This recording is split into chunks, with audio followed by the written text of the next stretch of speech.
Well, it is exciting to be here with my friend Leslie, and I'm really excited to be in my alma mater talking to you about where I work with Yeah. Leslie and her telling the stories. I just think it's pretty incredible.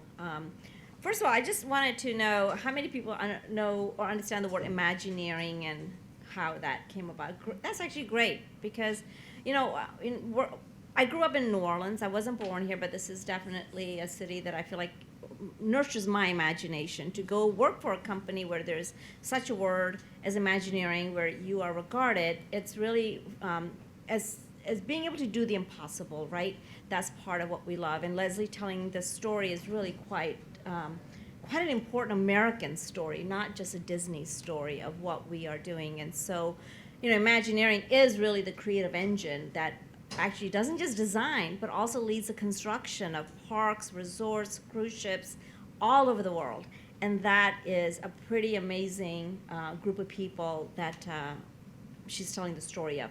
Both illustrators, graphic designers, architects, engineers, ride engineers, people that could work at JLL, you know, Jet Propulsion Laboratories. So this is just like an amazing group of people that Leslie's taken the time to tell us about. But I think she did a great job telling you guys what I do. I'm sometimes amazed that I get to affect the Disney resorts around the world. It's quite an amazing ability to change people's lives by the time they spend here.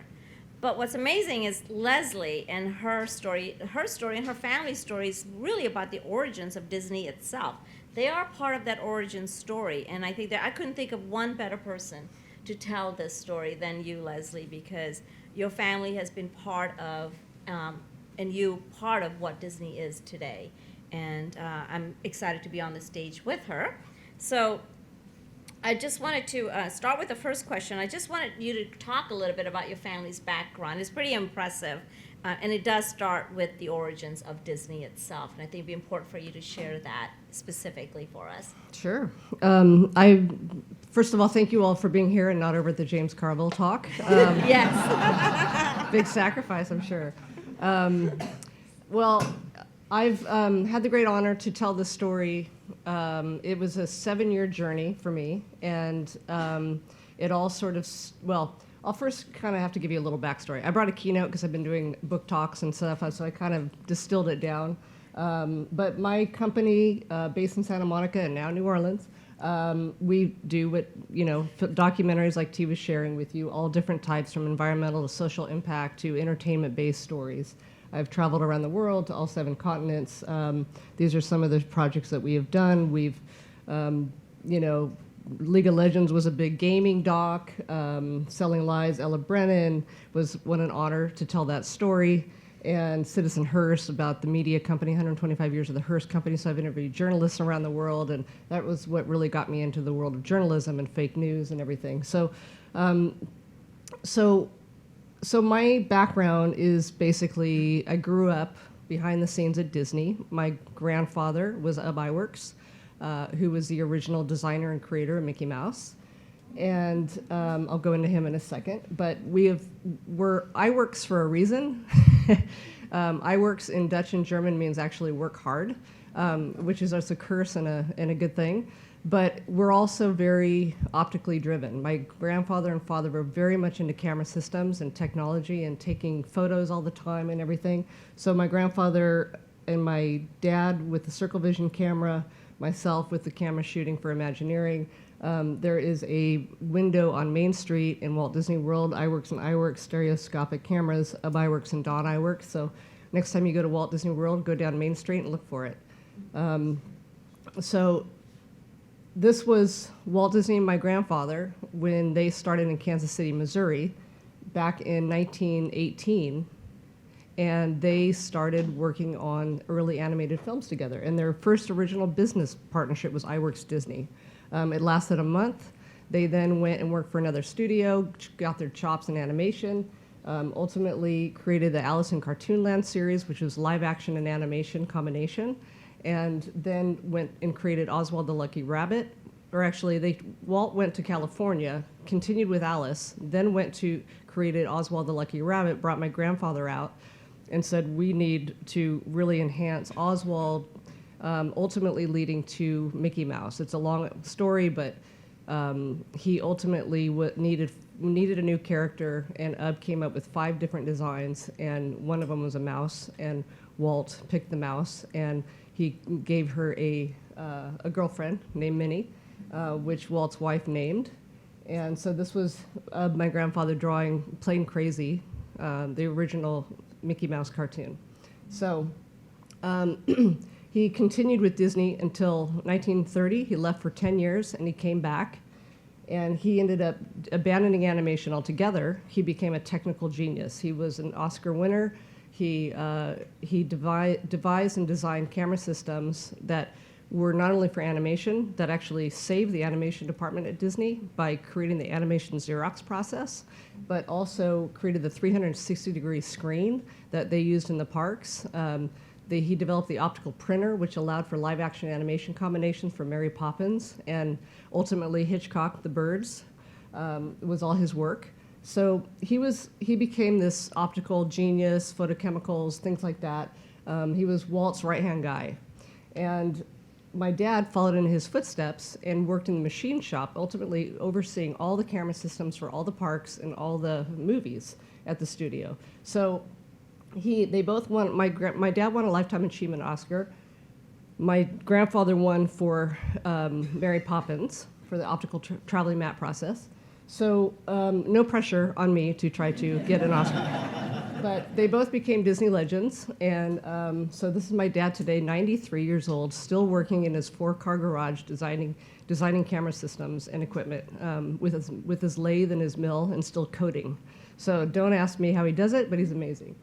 So how did this all come to be? So I, doing my films, and I had done a film on Pixar. I had worked with Steve Jobs and Ed Catmull and John Lasseter, the founders of Pixar. And I screened the film at Imagineering. And Marty Sklar, who is the president, said to me, after screening the film, he said, when are you going to do the Imagineering story? And I said, well, you tell me, Marty, I'd love to. So that led to what was commissioned as a 90-minute film, ended up becoming a 7-year process where they basically said, go around the world, and we're going to have you go to every single park. We're going to give you unprecedented access, and you're going to document as many people as you can. So that's how that started. It started, I didn't think it was going to be 7 years, but that's what it led to. But it ultimately streamed.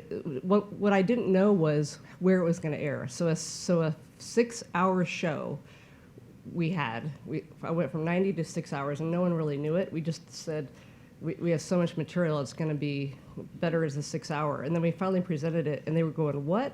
This is amazing. Guess what? Disney Plus came on board. We didn't know it, but they had just told us that Bob Iger was about to launch Disney Plus. They saw this, and they said, oh my God, we need it. So it ended up launching on the streaming Correct. service. Yeah.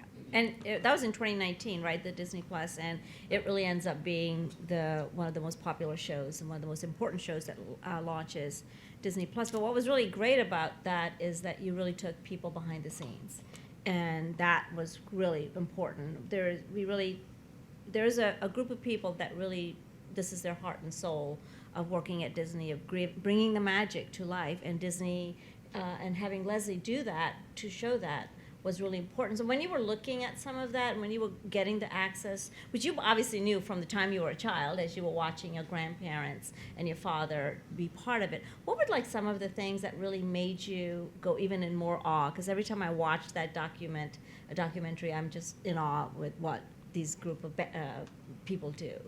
Well, I'll just start by saying this. I started out in awe as a child going behind the scenes at the park, and my first impression of any character, but it had to be Mickey Mouse, was Mickey Mouse with his head off.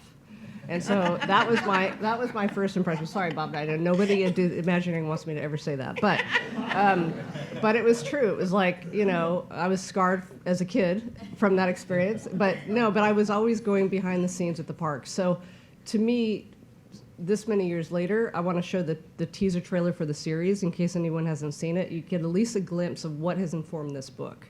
So I'll show that next. Oh, this is Marty, by the way. So Marty was the president of Imagineering, started with Walt. as a newspaper writer for the Disneyland newspaper, and oversaw every single park all the way to Shanghai. So he became the president of Imagineering. He's the one that commissioned this. But here is the trailer. There's really no secret about our approach. We keep moving forward. We're always exploring and experimenting. We call it Imagineering. Walt set a standard early on with the Imagineers. There was a standard that surprised people. So they left thinking, wow, how did Disney do that?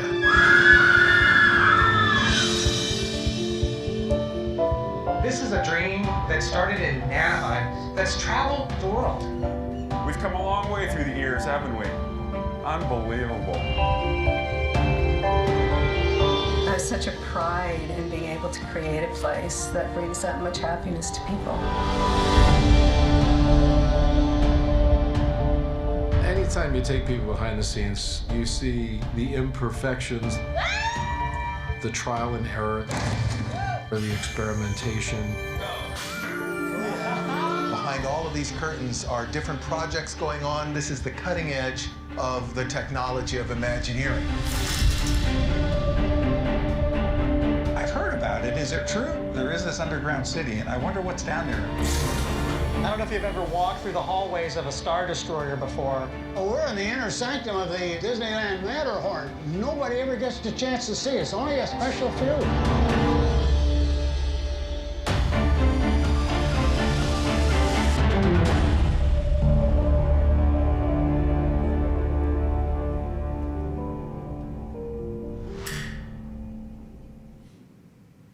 Wow, that's pretty fantastic.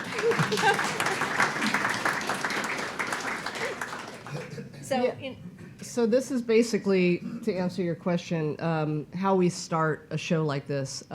It starts out with storyboards on a board in my office in Santa Monica, and then it becomes digital, and every color code is a different theme or a different location or a different person or a different time frame. So it's a very complicated process of weaving 6 hours of storytelling and 60 years at that point together. But that's kind of an insight into how we looked at how we were structuring things. These are just a few of the interviews that we have done. Quite a few. I think I've interviewed over 200 people for this documentary around the world.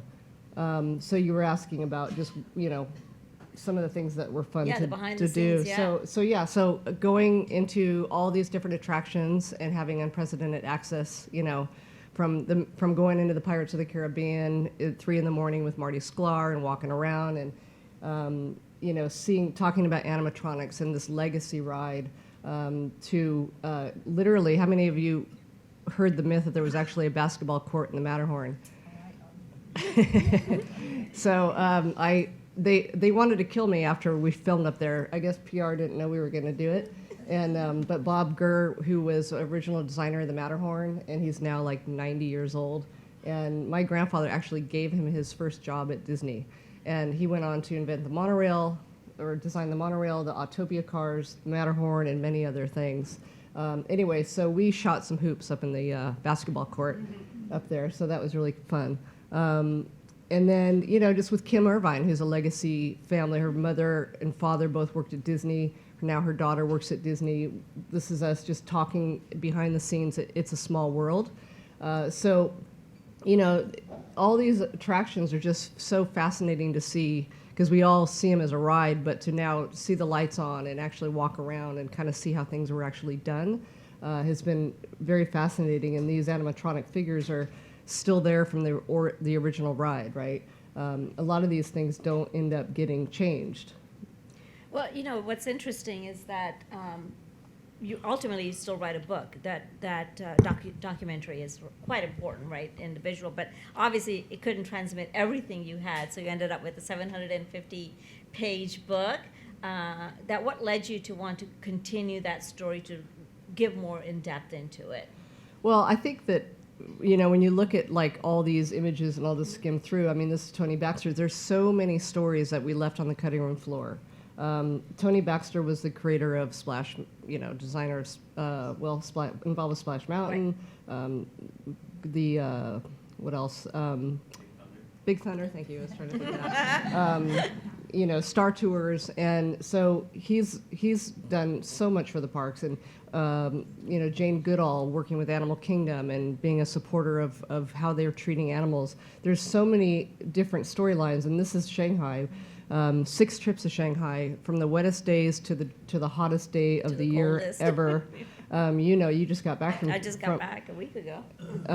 You know, this was just amazing to see an entire project, so much like Disneyland was originally, which was out in the middle of nowhere, just fields, really challenging weather and smog back in the days when Disneyland was being built. Just to kind of see the parallel of now and then was fascinating. And so this is just some of the backstory of my Chinese crew, who were amazing, and we had to get translators to communicate on what kind of a shot and you know, how to frame things.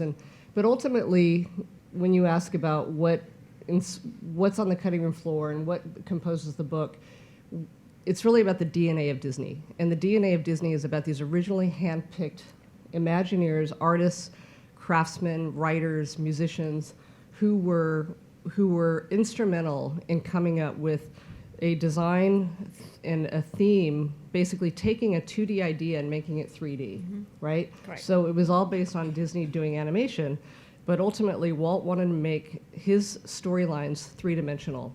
So with Sleeping Beauty's castle to any of these rides, all became very, very experiential. It's all about theming, it's all about story, it's all about immersion, it's all about hospitality, and ultimately teamwork, which you can speak to. Well, yeah, I mean, and I'm glad you did get time to spend in Shanghai, because one of the things is, you know, Disney is really a family, and that's part of what you also see in Leslie's story, but also many Imagineers. It's generational families. Even as a new Imagineer, I feel like I'm part of the family as part of it. And so, but I think this is a really important photo to me, because the start of Disney Imagineering is a group of people that did film who had a unlimited imagination.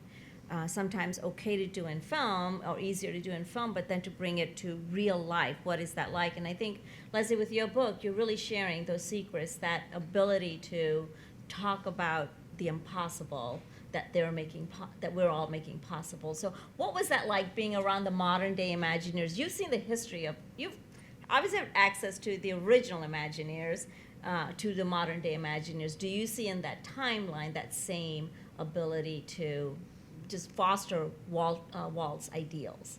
Yeah, I think that, you know, the one thing that Disney has going for it that very few companies don't is this legacy and this DNA of one man, really, is Walt and his brother, but really Walt Disney, who was the main source of inspiration to so many people. He used to call himself a bee. He would just go around sprinkling honey everywhere, or seeds or whatever you call it. Pollen, you know, to foster ideas, right? And that's that was what he created. But to have that strength of respect and adulation in a way that the Imagineers do to Walt to this day carries through. But one thing that, you know, I learned from Bob Iger was, you know, that as much as he and the company wants to stay in its legacy, stay in what made it what it is today, he also wants to continue to push forward. He also wants to continue to innovate and get away from tradition in many ways, right? You know, and you see that in a number of companies, like Ella Brennan and Commander's Palace doing the same thing, doing the same thing. But Bob Iger, I think, has pushed the innovation and the IP during his last tenure, and now he's back, and we're all thrilled, making a lot of creative changes. And so I think that's kind of what is fascinating, is a very vertically integrated company where you've got IP that ends up becoming, you know, these experiences across the world that transcend cultures. Right, and that is important, transcending culture. And I think you got to see that as you were watching a new park being built in Shanghai, a beautiful park. That's all part of it. But I think that tradition is good to have, but it's also to build new traditions, right? So you don't get stuck in the past. And I think that's something that even your documentary and your book really talks about is innovation continues on. You don't disregard the past, but you certainly build a future. Right. Right, and I think you showed that through. Yeah, and you look at this slide here. I mean, this was one of the first. This is, Walt with Blaine Gibson. In this amazing animatronic from Pirates, right? Blaine used to say that, or his wife used to say that he would be drawing in church, and he'd be sitting in church and drawing, and his wife would say, "Why are you drawing?" And he goes, I saw a great person sitting next to me is going to be the next pirate." So, and Mark Davis being the animator who inspired a lot of these drawings that ultimately became the animatronics that Blaine sculpted. Blaine sculpted all the presidents' heads for the, and Lincoln, the Lincoln figure. Yeah. He was genius, and he was a really good family friend. When you talk about innovation, it really started with the original Tiki Bird, which, by the way, is a really interesting story. That when I interviewed Ella Brennan, she told me that, because Walt loved New Orleans, right? And he in New Orleans Square, and it was a big inspiration, obviously, at Disneyland. But I remember sitting with Ella for the first time, and I was telling her about, my background, whatever, and she was like, Walt Disney came to New Orleans, and I walked him around the square. And she said, we went into a little antique store, and we saw this bird in a cage, and he was really inspired by it. And I went, Ella, you were there? You were right there. I mean, we've heard the story about how he found one in Paris, but I actually it was a French bird that he found in New Orleans. Yeah. So anyway, I just thought that blew my mind that Ella was right there with Walt Disney. But that idea of animatronics, right? Inspiration is everywhere, and I think that's something when you work at Disney, you truly learn that inspiration is everywhere. Right. So then you get to this animatronic Lincoln, which was revolutionary at the time. I mean, when it first premiered at 1964-65 World's Fair, and it stood up and recounted the Lincoln, what was it? What address? The Gettysburg. Gettysburg. Thank you. People threw coins at it because they weren't sure if it was real. And in the documentary, we talk about how they couldn't get it to work for the longest time leading up to the night of the opening night, and the thing would fall through the chair, and it was just collapse. Anyway, the funny story about this is that this hand, the hands for Lincoln in the original World's Fair were too small, Walt thought. So when it came back to Disneyland a few years later, Walt wanted a larger hand for Lincoln, so he scoured the studio for somebody with the studio with the right hand size, and it turned out to be my dad. And so my dad did the mold, for the hand, and he was doing the mold, by the way, the same. And he that day in the stage doing this mold, the word came across the sound speaker across the studio that Walt Disney had just died, and so he'll never forget that day. Doing the mold for the hand, but also he went up and saw my grandfather in his office, and my grandfather said, "That's the end of an era," and he was as close to Walt as anybody, having started as teenagers together. So that was a sad day, but cut to, I grew up in this family, and that mold, that rubber hand was in my house all the time. And so I had a ball. I would hide that thing everywhere and freak everybody out. I'd put it in the refrigerator. I put it under the couch sticking out. I even put it in my teacher's desk drawers. And everybody knew it except the teacher, so until when she opened the drawer, it was awesome. So anyway, so I just had fun with things like that around the house. This is, what is this? This is the trailer. Okay, so we'll save this. Yeah, we'll save this a little bit. But, I think it's a passion, and I think you captured that in your book as well as your documentary, that the people that create Disney. Did you, as you were traveling around, I'm not sure of all the parks, I'm sure you've gone to all the parks, but do you see it transcending the way it does in America, that we're able to bring that sensibility of love of family, of optimism to whether it's Shanghai or Paris or Tokyo or Hong Kong? Yeah, I think, when you travel to all these different parks, I don't know, how many people have gone to every park? Wow, you have every park. That's amazing. It's a trip because you're seeing all the Mickey Mouse and the IP that everybody loves globally, and you wonder how in the world does one mouse, transcend the world. But ultimately, it's not just that; it's these attractions that, like Pirates of the Caribbean, that started out at Disney, ultimately ends up at Shanghai. They completely take the original IP and innovation of that and that legacy ride, and they completely innovate it to the utmost technological advancements possible, where they've got IMAX screens, projection technology that ultimately is a seamless dissolve into the real physical world. So you're in water, but then you're looking at a screen where it's taking you underwater, right? Right. It's a phenomenal amazing. ride. And then you're now in its trackless water system, all being pulled down by magnets and it looks like you're literally going underwater. There's wind, there's lighting effects, there's three-dimensional technology. I mean, it's insane what they've done. Yeah. I anticipated some of this happening. I'm sure my operating partners did not anticipate it, but I really wanted our guests to come in there and create their own stories, right? And that's what I think your Imagineering story, the passion that the Imagineers have, is that we want this to be a place that when our guests come in, they really feel like they are participants, not just observers. And Leslie's book, Leslie's documentary, that really gets that across. Everyone that works there, everyone that it's their life mission in some ways, my life mission, to really leave behind a legacy for families, a place that creates memories. And I can't think of a better way for that story to have been told by somebody whose life was so impacted by that. But you were telling me about the different layers when you go into a hotel. Yeah. Well, yeah, and we do that in the parks. Interesting. Yeah, so I mean, we think about your approach, to the hotel. I call it scenes. Like, what's that scene 1, scene 2? My team, we always talk about that it doesn't.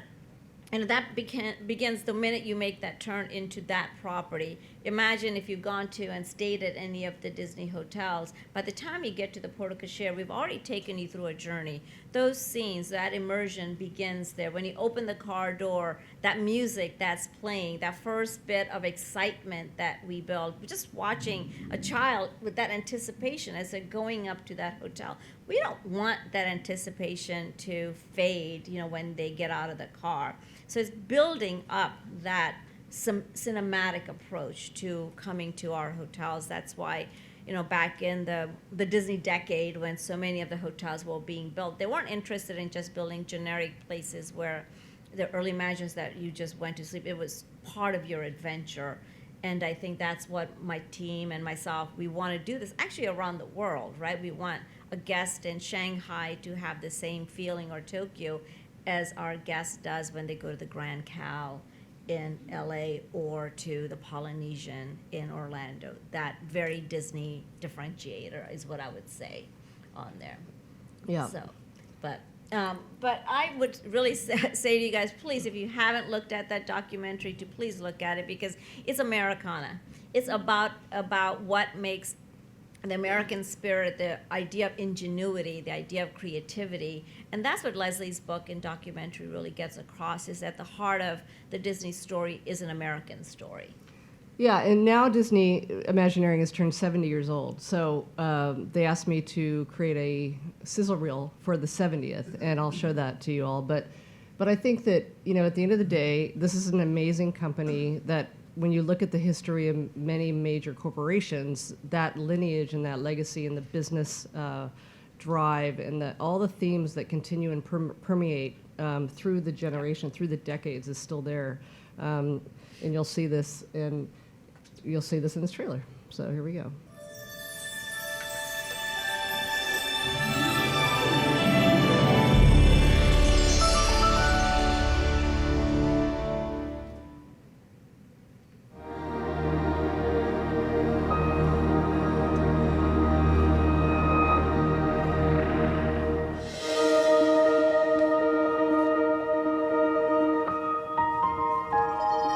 Walt had this idea, and whoever he called in, it was instantaneous. You were supposed to be instantly productive and kind of instant genius. Walt believed that you could make anything alive, but you had to believe it was alive. Walt said it. You can design, create, and build the most wonderful place in the world, but it takes people to make the dream a reality. So from the very beginning, we built the organization from within. That was true in Disney Imagineering, and it was true in the operating end of the business. Disneyland is the thing that I can keep molding and shaping. It's a three-dimensional thing to play with. Everyone is enthusiastic. It's an optimism. Like, we can do this next, and then we'll do this, and go from one exciting project to the next. Our projects are so complex and so detailed, down to the last bolt. It's like making magic out of nothing. We are the people who take care of the stories. We really test our thinking, and then we test it again, and then we test it again, and then we iterate again, and then we iterate again. We all love working together, working on something this amazing. It defines who we are. It's an Imagineering cultural thing when you're on site to build a new family. Your heart really is in it, and it gets very emotional when you open something that you spent 4 years, of your life in.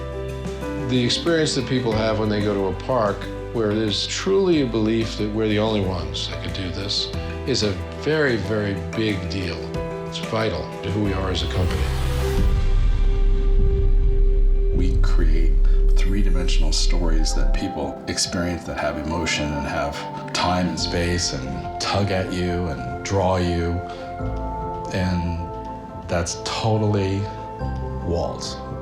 We are the descendants of Walt. We learned it from way back then. The nuances of why things work are very subtle. The micro adjustments is where the emotion is. It's not in our nature to do easy things. For us as Imagineers, it's a pride thing. To capture that lightning in the bottle, it's our mentality. We are going to innovate. It's fantastic when you see people that don't know what they can do, and then you watch them blossom and create things, and then they're the future Imagineers. The big dynamic in our lives really is change. Walt Disney had one foot in the past and one foot in the future. We really have a unique ability by building on Imagineering's past to shape a future that inspires humanity. I think that's the whole thing with creativity is, if there's something new to do out there, why not give it a try?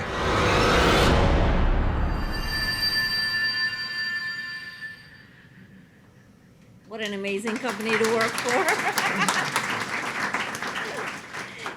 I was just going to say the one thing when I was very new to Imagineering, and I saw the Stuntronics, and I think that was the first time, and I saw that in development, right, which is, that's when I realized, oh my God, I work for probably one of the world's greatest companies in there. But we wanted to open up for questions that you might have of us. Sure, Brian. I've watched the series twice. I can't wait to read the book. I was fascinated by the personal stories of the hand, your father's mold of the hand. Are there more stories like that in the book? I'm hoping. Yeah, there's more stories like that in the book. I mean, but it's not necessarily about, me or anything or my family, but more about everyone's stories, right? Like what inspired these Imagineers' early lives and yeah. Yeah, there you go. I agree. We kind of weave it all in, Yeah. John Pope. Yes. I'm old enough to have seen all 4 animatronic exhibits at the 1964 World's Fair, and I thought Abe Lincoln was just amazing.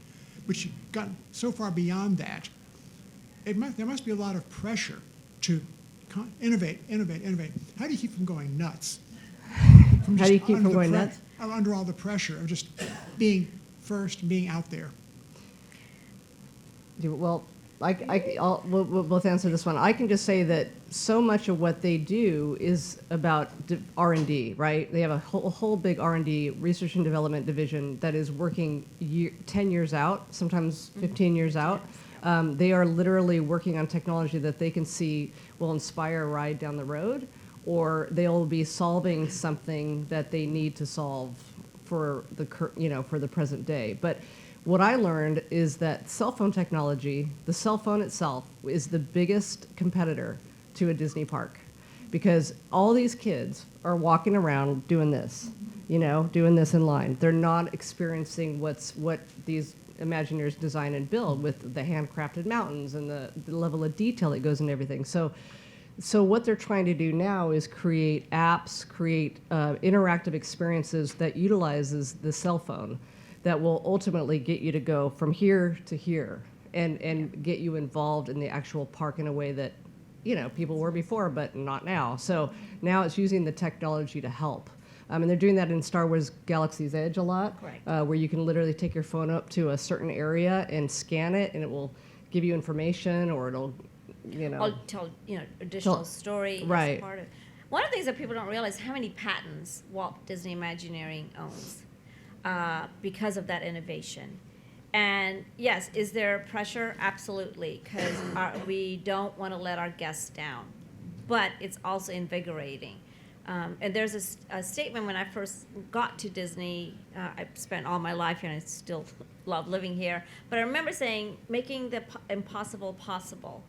And I really think that's part of the motto at even the new Imagineers like me. I obviously went to Disney very late in my career, but that ability to know, okay, if we can dream it, there's a whole group of us that will figure out how to make it a reality. And I don't know of very many companies that do that at that level and that scale, but just the number of patents that Disney owns and actually does every year is pretty incredible. And that's thinking about future, right? I have to squeeze in one quick question. I think it's pretty cool that Splash Mountain is being reconfigured to have a New Orleans theme. Will you be documenting this transition? I hope so. Yeah, we're in talks about all sorts of things right now that might incorporate that project, but you know a lot more about that. Yeah. Because Bhavna's part of it. I'm part of it kind of I don't get as involved in the park stuff, but everybody at Disney knows my passion for New Orleans. And matter of fact, Walt had passion for New Orleans too, right? Because his apartment that was built in the park was in New Orleans Square, and it's still there. And so, but I think regarding bringing that story to life, Tiana is a very important princess for us, telling the story of New Orleans, which I think gave Walt so much. If you think about it, if you think about not just New Orleans Square, but maybe even how parades are being thought about. I mean, that's our culture, our life. That giving that back to New Orleans with the story of Splash, with Tiana's Leah Chase's story, the story of our region, our food, our culture. And that's the one thing that's pretty incredible is the Imagineers that are working on it day to day are really interested in knowing what makes New Orleans tick and bringing that to life in the park that other people can also enjoy. But that transformation is going to be pretty phenomenal when that opens here. Yeah, and the music too and everything. I mean, I've seen the walkthrough. Yeah. I've seen the layout for the whole ride. It's really cool. So. I can't remember. 2024. Yeah. 24. Yeah. Yeah. So for Disneyland and Walt Disney World, not at the same time though. Yeah. Yeah. Walt Disney World's Splash Mountain's closed now, and then Disneyland is going to be closing soon. Yeah. So go to Splash Mountain if you want your last little bit of it.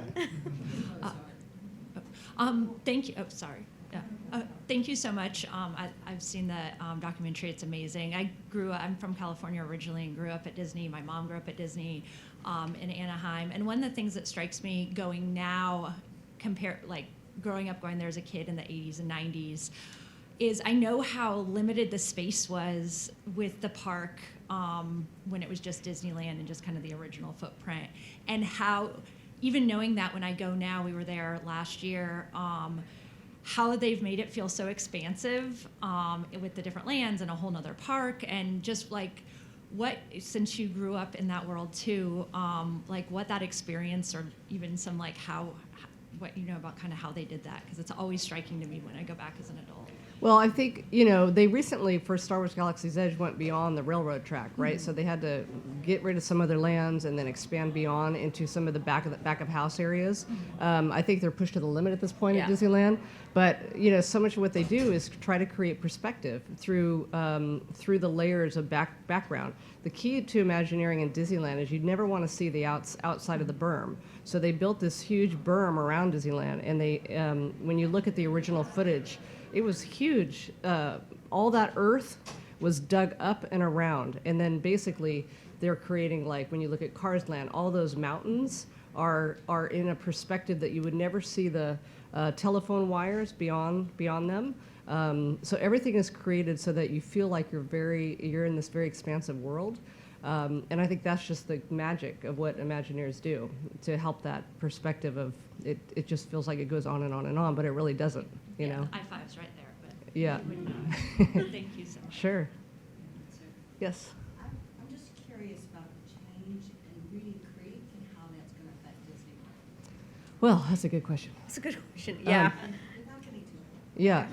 Yeah, we'll see right now we're just focused on delivering our experiences that we are, and so we're just adjust to whatever it is. We'll make it happen. Again, we make the impossible possible, and I think that's the attitude we all have always had, no matter what it is in there. I'm so sorry, we're actually out of time. We have to turn the room over to the next session, but I believe Les will be signing books downstairs momentarily. We thank everyone. Thank you, everybody. It's nice to have you here.